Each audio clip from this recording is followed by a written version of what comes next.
Man, where Greg at? Okay, so I did a video called The Worst Top 5 Coaches to Coach at the University of Miami.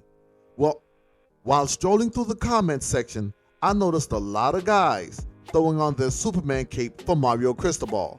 Kane fans, I get it. We want to be back. Make no mistake about it. I want it just as bad as you. But I'm a Kane fan who fell for the tricks of this administration too many times to believe a guy like Mario Cristobal is our saving grace. So I came up with a list of the top 3 reasons why Mario Cristobal will fail at the U.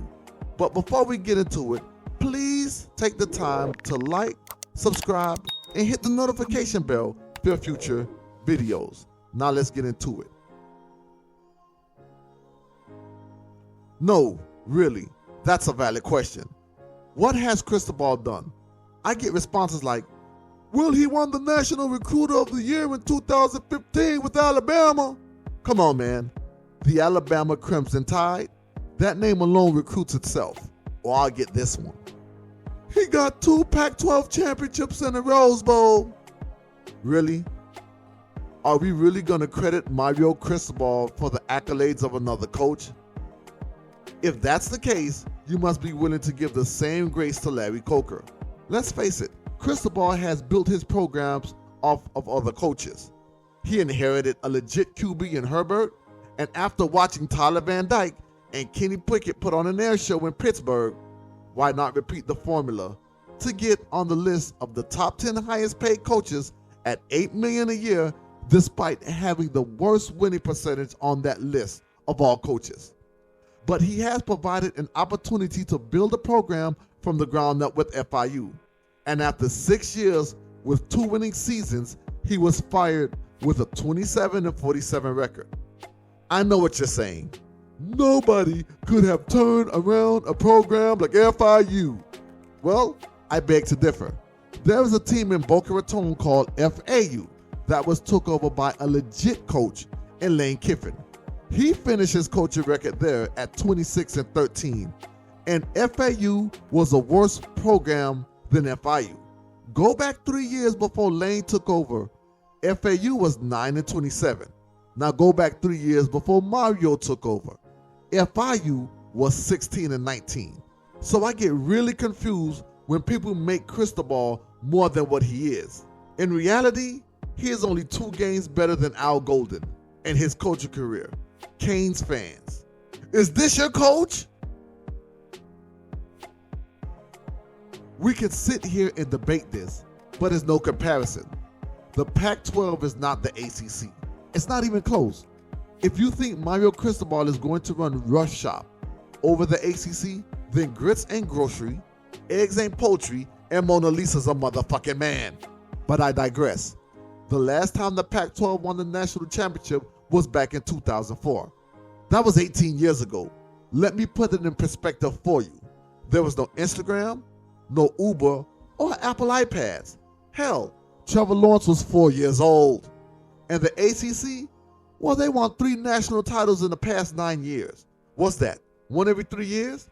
The Pac-12 also went 0-5 in bowl games this past season. So when people tell me, hey, Mario won the Rose Bowl, I'm not impressed.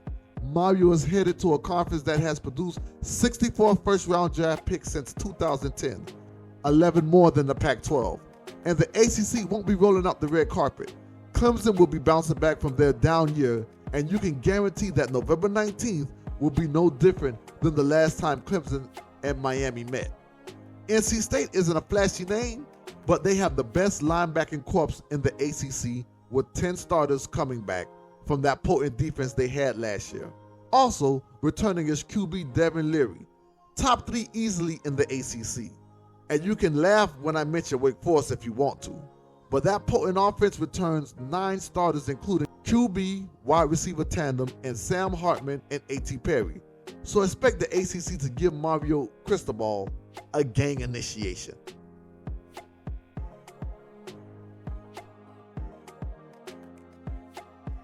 Here is the thing. I believe most college football teams want to be loved and respected. But Hurricane football, it's a little different. I believe we thrive on the hate and we get our jollies off on the field of opponents. It has always been like that. We were vicious, nasty, and cocky. There was no gray area when it came to the Hurricanes. You either hated us or loved us. And I believe the past and the existing administration and coaches forgot about that. What fails all the coaches that comes here is that they bring in their philosophy of coaching, whether it's being a player's coach, a drill sergeant, or a Nick Saban flunky. It doesn't work. And Mario is doing the same thing that his failed predecessors are doing. You know who had the right formula and no financial backing? Manny Diaz. I know, I'm gonna get flack in the comment section, but listen for a sec. Do you remember Manny attending a booster party by pulling up in a yacht? So Miami. Or Manny and staff crashing an FSU coaching clinic with free beer? And last but not least, he birthed the turnover chain. That's Miami, man. But there is a guy in Cristobal who says the turnover chain is not what we represent or who we are. Talk about someone who forgot where they came from. But don't worry, Canes fans. Cristobal has something called the headset when we celebrate. Let's take a look. Point there. This is not high school anymore. His head coach is not real happy with that. This is not high school. After the conclusion of the play, unsportsmanlike conduct. You cost us 3 points. The play resulted in a first down. First and 10. Now, Hey, thanks for watching. Go Canes.